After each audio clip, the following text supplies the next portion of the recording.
The UPMC sports medicine experts in Central PA are here to help keep you in the game and improve your quality of life, no matter your age or activity level. Visit upmc.com/Central PA SportsMed to learn more.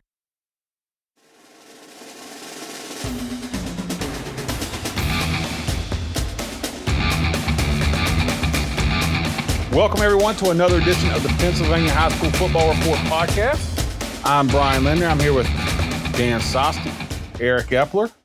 Fellas, how's it going? How you feeling? How we doing?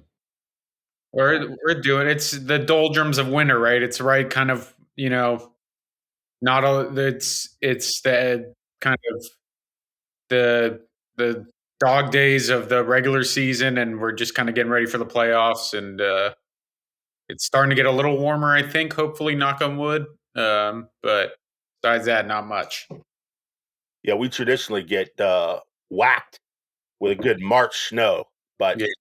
I don't know if that year, if the global warming, not sure we're going to get that this year, but it has been wet, of course. So yeah, I'm looking forward to a little bit more tempered temperatures, if you will.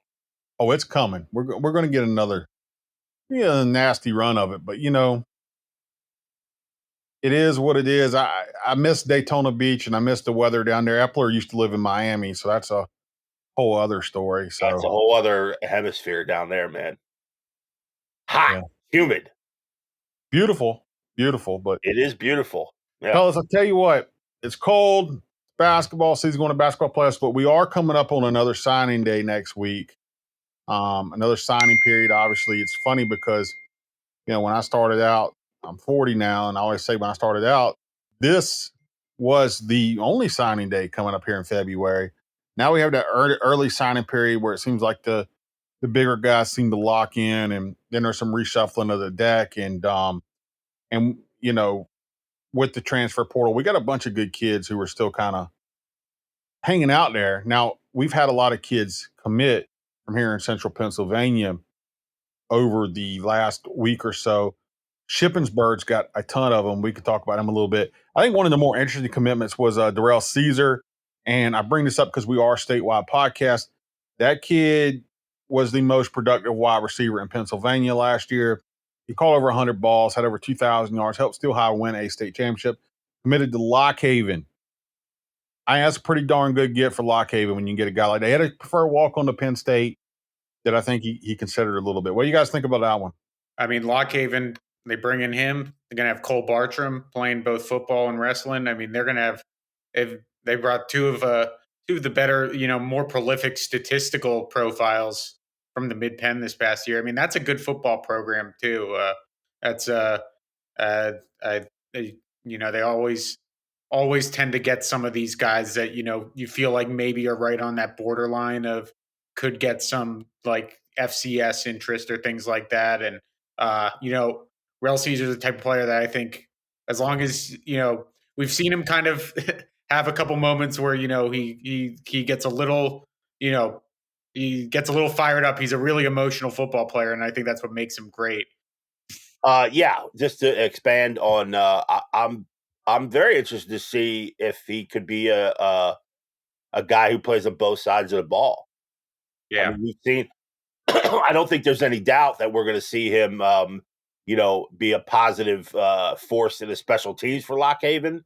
But he strikes me as the kind of kid too that could add, is going to add some muscle, is going to add some size, and I don't think he's the kind of guy that would lose any speed when they do that. So he could wind up being a two-way player, which is pretty impressive. If I mean, guys that show up in a PSAC. Go ahead. it's kind of reminiscent of another Steel High wide receiver, right? Mekhi Flowers, where you're not really sure. Yeah, you're not really sure where he's going to find a gap. And if I'm not mistaken, did not Jayon Perry just commit to Lock Haven as well? Jayon Perry, excellent guy who could also play receiver or safety. Yeah, maybe even a small like nickelbacker too for Lock Haven. And really, we've talked about that, guys.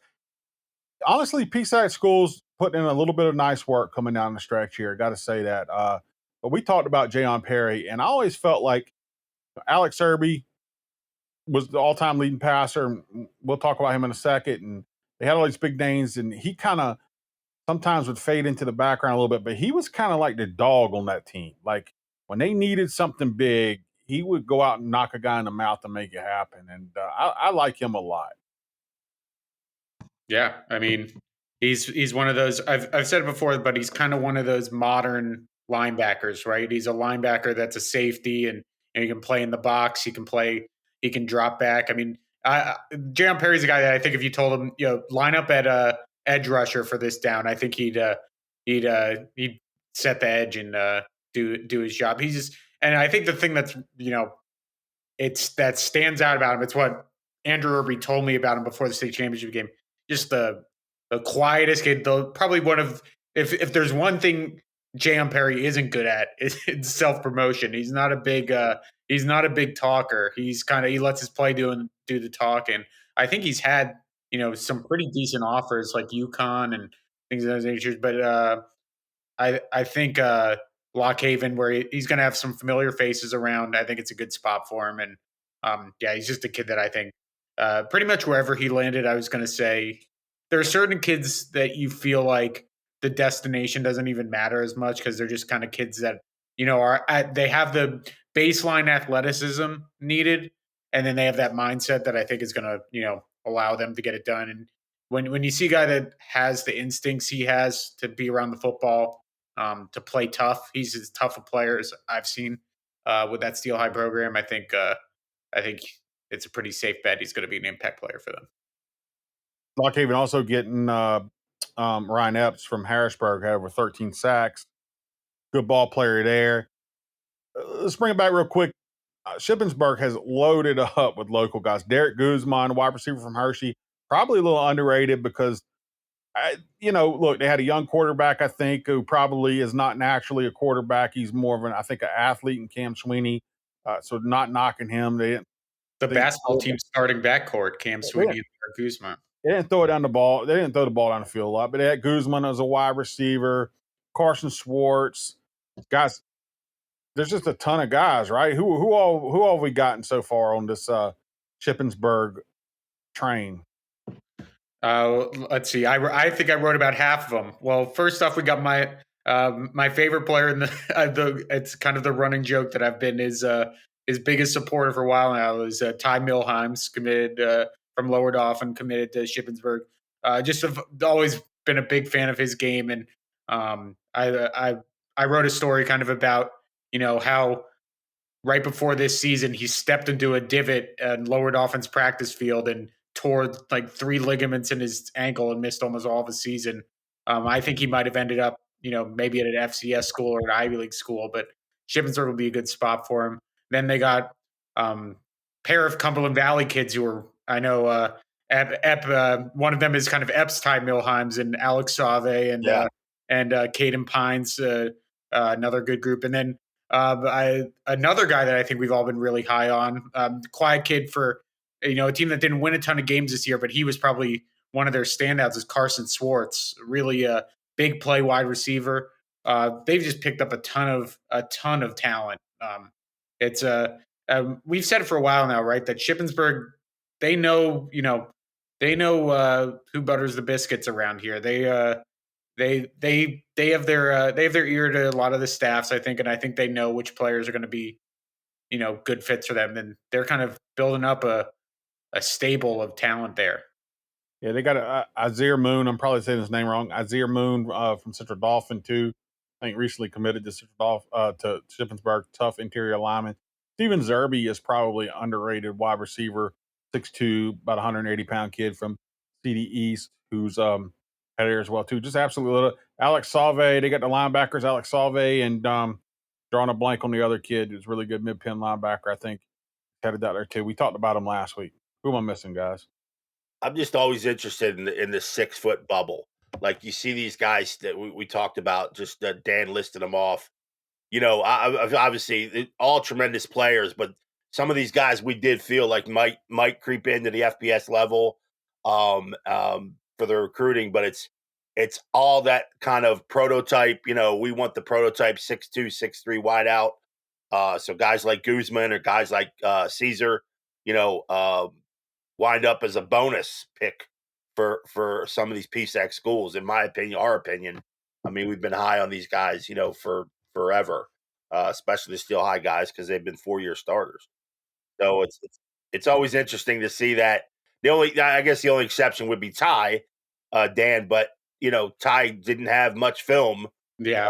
The unfortunate injury to kind of maybe put together a better, a package that would have maybe gotten him to the FBS level. But again, with the transfer portal, right? It's yes, almost you just right. want to land at a good program with Shippensburg's. There, I kind of got the feeling that colleges kind of are looking at Milheim's more as a defensive player next year, so maybe get on a defense or something like that. And what's interesting too is people we only tend to talk about the transfer portal as it relates to football. Yeah, it has crushed recruiting for high school kids in all the other sports. Yep. I mean, I've seen it in baseball just over the last 5-6 weeks on a guy starting, a guy playing at Chico State is now starting at Oklahoma, and that takes the spot off a kid. I mean, it's rampant. Baseball, because in baseball you can find there's some of the best players in the country are playing for community colleges, right? Exactly. I mean, it's such a large JUCO community, an NAIA in these schools out west. Yeah. That, I mean, I'm looking. They just did I've been checking Baseball America to look at top 25 lists, preseason, things like that. Season starts, I believe, in a week. And like the University of Tennessee, obviously was just highly ranked. 6 of their projected starters are all portal kids, all position players. And you're just like, oh my gosh, if that's happening in Tennessee, it's happening everywhere, Yeah. So, I mean, you see it in basketball, yeah. Basketball in terms of Division I talent kind of down in our area a little bit too because of transfer into prep schools and whatnot. But it also probably the optics are probably down too because there's probably just less high school recruiting going on in general. I mean, you look at like one of the best players in the country on Tennessee is this kid Dalton Connect, transfers from Northern Colorado after being at a North Dakota community college for 3 years and averages there are just the diamonds in the rough are getting found later, I guess. So I guess in some ways the cream rises to the top more maybe now, like in that regard that, eventually some guys that are kind of under recruited out of high school eventually get to the spot that they probably always should have been. So it may be more of a double-edged sword in that regard than we give it credit for, that some kids, like say Alex Save, you think is a better player than playing at a PSAC school or whatnot, just as an example. Maybe he goes crazy at Shippensburg and then gets the, transfers to, like James Madison or something as a senior. So it works both ways in that regard. But in terms of high school, you're absolutely right. There's definitely less and I don't even know if it's less interest, but I feel like offers are way less committable now. I think you get them and you can't commit. Just to kind of simplify what Epler was talking about is like what makes it difficult is now you can check those boxes that they're looking for. You can be the right height, the right weight, the right speed, but you know what you can't be is 21 years old. And so, you even got situations now where we see players who we know probably do check certain boxes, just from what we know about the recruiting game and stuff, who aren't getting the same amount of offers because there's a guy who's already been in a college weight program and a college program who they can go get. Now, that's the sucky part for that kid. But the good part, like Dan said, is if you get that offer at a lower school now, you can go there and essentially it's a reshuffling of the deck where these smaller schools now. It used to be if a kid committed to, I don't want to knock PSAC schools, but if a kid committed to Lock Haven, that's where there wasn't much upward mobility from Lock Haven. Look at Cam Ward. Cam Ward started at Incarnate Word, I believe, transfers to Washington State. Now he's going to be the starting quarterback for the Miami Hurricane. It's kind of a double. And then you look at you They've look at the essentially state of become junior colleges yeah, yeah, for the big schools. yeah, you look at the state. I mean, you look at the state of college football. You look at like some of the top quarterbacks in years past. I mean, we just had Mike Penix from Washington, who was a 6-year player. I mean, Kenny Pickett. We've seen him struggle in the NFL. Now it kind of looks like maybe one of the reasons he was so good that senior year is he had just been he was just a 23-year-old guy playing college football. That's what these teams are looking for now. They're looking for older players because you're going up against 23-year-old men now, and you pretty much got to be like that blue chip recruit, I think, to see the field right away. Well, it's almost like Kentucky's philosophy, right? In basketball, right? Yeah. Calipari, 1 year, you get 1 year. Everything's got to let's shoot for But this even year. they've started shifting and they're proof of the shift because now they roster a bunch of transfers on their team because you can't win in college. It's hard to win. It's hard to win in college basketball without the older players now because when you're driving into the paint and there's a 23-year-old man and you're an 18-year-old kid, Right. you're falling down. So. Yep. How bad did it hurt you to have to say that about Kenny Pickett? Listen, Kenny's got drinks for life as long as he stays in Oakland and Pittsburgh. Doesn't go to the North Shore. Just stays around Oakland. Goes to Gene's place. Goes to Hemingway's Cafe. But just don't wait around to the North Shore. And but maybe with Arthur Smith, will. Epler, Dan isn't loyal to the quarterbacks. Like he was a Jerkovic guy too before the season, and then. Well, what I've noticed is you can't burn Dan even once. Dan doesn't give you second chances.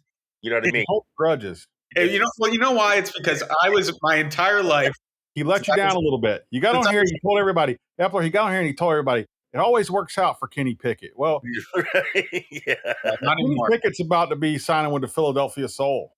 Well, like I guess I watched Tom Brady from when I was 8 to when I was 20. Yeah, you're spoiled. So That's right. I got spoiled, and now nothing's good enough for me. So that's why if you want to impress me, mid pen football players, you got to be about as good as Tom Brady too. I just couldn't let it go without pointing that Dan just knifed his boy Kenny Pickett, who he's just right in the back. Just I'd take him over Bailey Zapp. Bring him in over Bailey Zappi. Well, I'll get the jersey. Just dead to you, Kenny Pickett. The UPMC sports medicine experts in Central PA are here to help keep you in the game and improve your quality of life, no matter your age or activity level. Visit upmc.com/Central PA SportsMed to learn more. Well, I mean, look, I think those are good points. Everybody wants to get into the transfer portal. I've always said,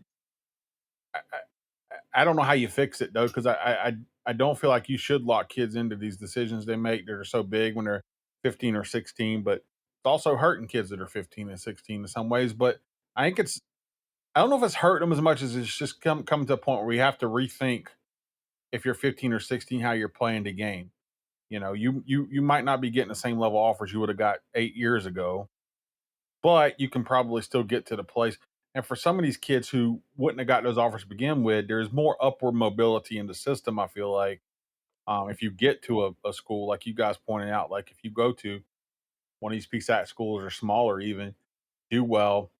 I imagine one thing that's going to encourage is positional versatility. I imagine that's going to be something that, it's something that kids, at the high school level tend to emphasize anyway. But if you can fit into a number of different positions, I think that's probably going to be something that if you're a younger player, they're going to want to, kind of mold you a little bit more and can kind of have flexibility because, there are certain positions where, they're just looking for a specific guy. And if they don't have him there, they're not going to get him. So, we say all this and we've had some guys commit who were big names in this class. We still have, I think, some really good players just in the mid-pen and in the center part of the state who are still out there. A guy like Cam Chisholm from Steel High, 6'5", 220-pounder, who I think is interesting. Mateo Crummel, we talked about a lot for Central Dauphin, 5'11", 150-pound athlete who's really explosive guy. I know Dan likes him a lot. Yep. Aubrey Carter from Susquehanna Township, big defensive lineman, still not committed. Marcus Quaker, who's a good athlete. I don't know if he's going to play college quarterback or what. From West Perry, hasn't committed.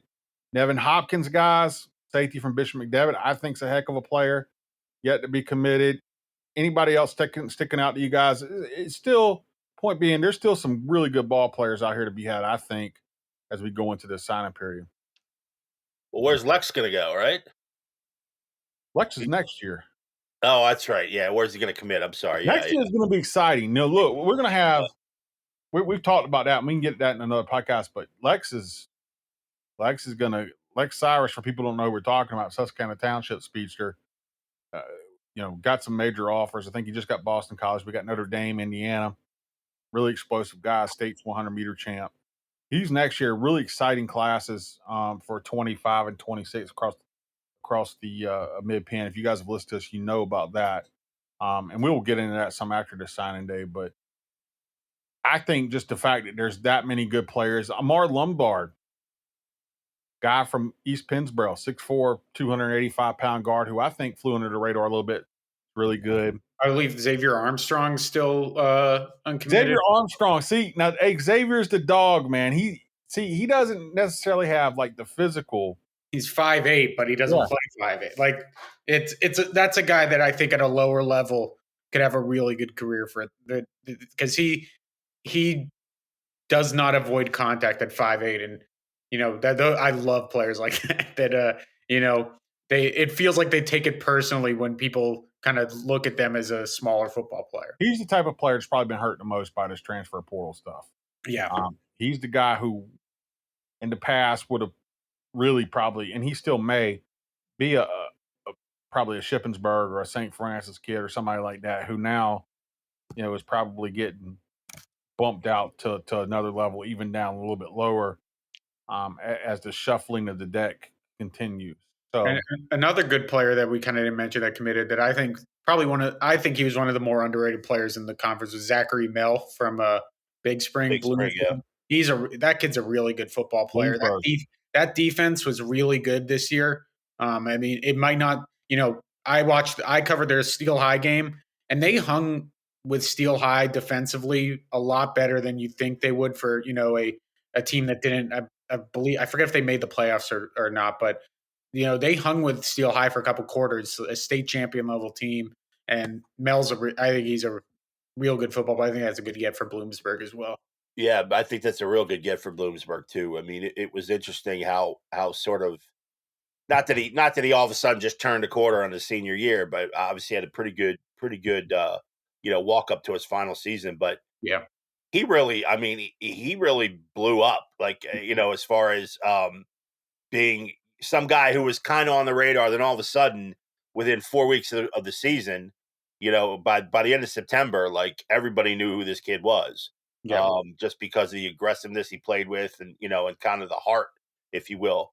And it was interesting too. And I don't divulge who got what for all state, but he got a ton of votes from around the state. His stats are really good. So yeah, a ton. And that's and traditionally, you have to be really good and stand out, even on your video wise, your highlights wise, for a guy at Big Spring, to come out of there. And so everybody thought so highly of him, and he deserves it. I mean, he's a really good catch for Bloomsburg. Very good. 6'3", 235-pound defensive end. Good ball player. Next week, we'll have all this coverage on signing day and the signing period. It really is an exciting time. Again, seems like the December day gets a lot of the sizzle because you get guys going to a little bit bigger schools. But these guys, what we're seeing now is these guys very well could end up at bigger schools here in 2 or 3 years. And we have guys still in the transfer portal, the Nick Kaminis of the world, from Stony Brook and people like that who are really good. Tony Powell, local kid here who played at CD East recently, committed. He left Lock Haven and went to South Connecticut State, I believe. Southern Connecticut. I didn't even know Connecticut was big enough to have directional schools. I knew there was a Central Connecticut State, but I mean, Evan Whedon's from Connecticut, but I thought if you lived in Connecticut, you walk down the block, you're at the edge, you're at the border. You walk to the right, you're at the other border. Yeah, I think Central, the Milton Hershey quarterback a few years ago wound up at Central Connecticut State. His name escapes me right now, but yeah, very good athlete. Smaller again, and it's and Brian's right. We obviously that the first signing day we talk a lot about the FBS guys because it's become a bigger sort of uh, parade of recruits and all the rankings and things like that. But once you get past that 10, then you start to see a lot of these Division 2 and even Division 3 schools start to take care of their rosters, for next year too. And we've been sort of blessed, I think, mid Penn wise. I think even some guys we thought may not, get a shot at the at the next level. Um, really just sort of racked up offers, started racking them up. And that's a good thing. And the PSAC's only stronger because of it. I mean, people, we all obviously we talk a lot more about the FBS guys, for good reason. But I always tell parents too, in baseball, it's sort of a different animal, to get to that D1 level, because of the transfer portal now and all those things we talked about. But you go where you can play, man. You go, you have such a more enjoyable career. These guys are, some of these guys are teammates are going to the same place. They're going to have tremendous careers, 4-year runs there, or 5-year, 6-year, as it is for some guys now. But but just last week we talked Mac Ayers. Now he's going to get a shot as a grad player at UMass. Unbelievable career at Dartmouth, and now he's going to get a chance there. So some guys it's 1 or 2 there's a years. lot of positive things about it. Some guys it's 1 or 2 years and they're off to somewhere. But I think I just read Central York linebacker. You guys remember Carter Glassmeyer was banged Very up good player, Central yeah. York, and I think he went to St. Francis, and I think he just after just 1 year hit the portal and he's going to Richmond.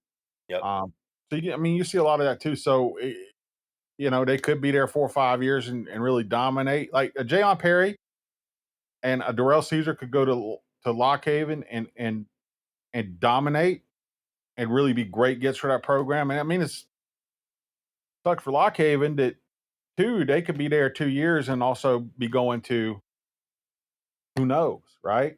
Yeah. So it's all still getting figured out. It's an interesting time, but it is an exciting time for us. We all like seeing these kids.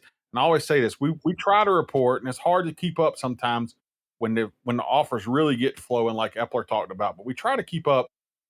And as a rule, we try to post every offer and commitment on PennLive.com. Again, it's sometimes the bullets get to flying, and there's just so many offers going out. It's hard to get them all up. But we try to do that because it really is fun, because you got to realize a lot of these kids, it is life-changing opportunity. So it's a fun time. And next week we'll be all over it.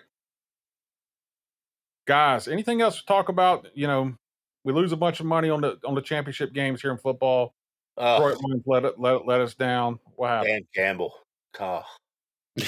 Look, it was my heart. I wanted them to make it.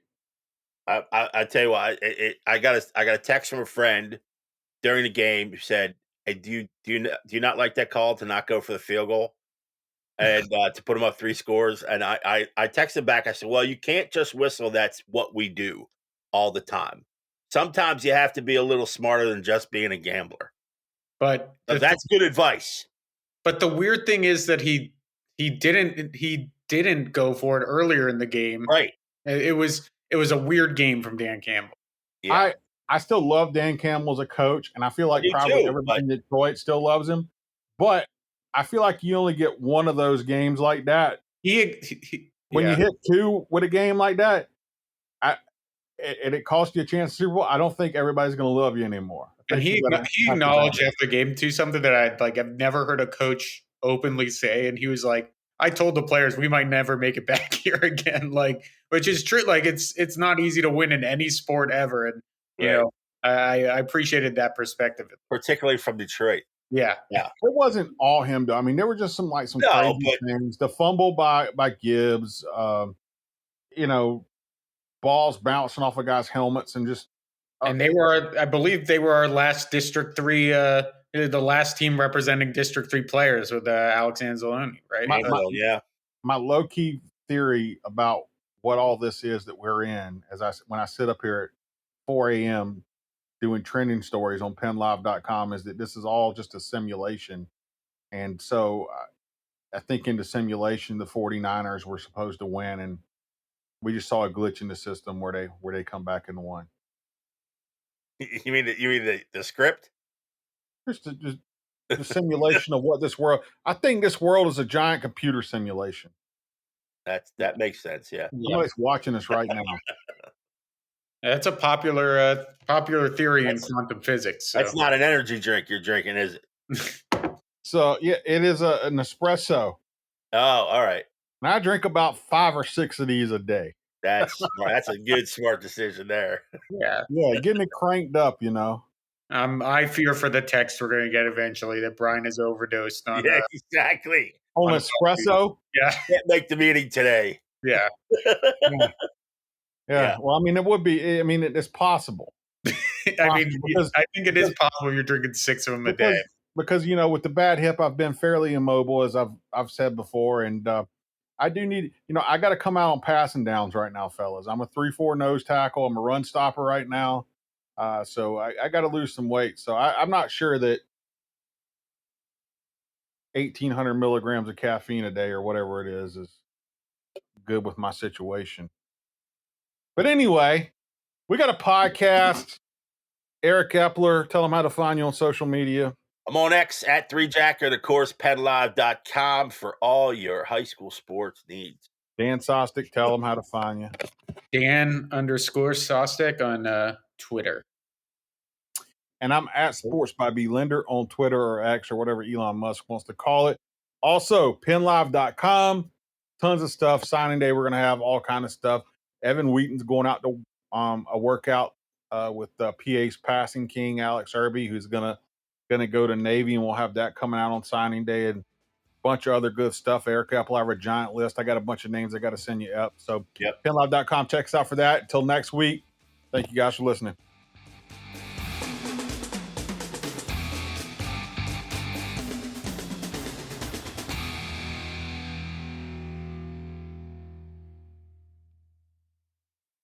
The UPMC sports medicine experts in Central PA are here to help keep you in the game and improve your quality of life, no matter your age or activity level. Visit upmc.com/Central PA SportsMed to learn more.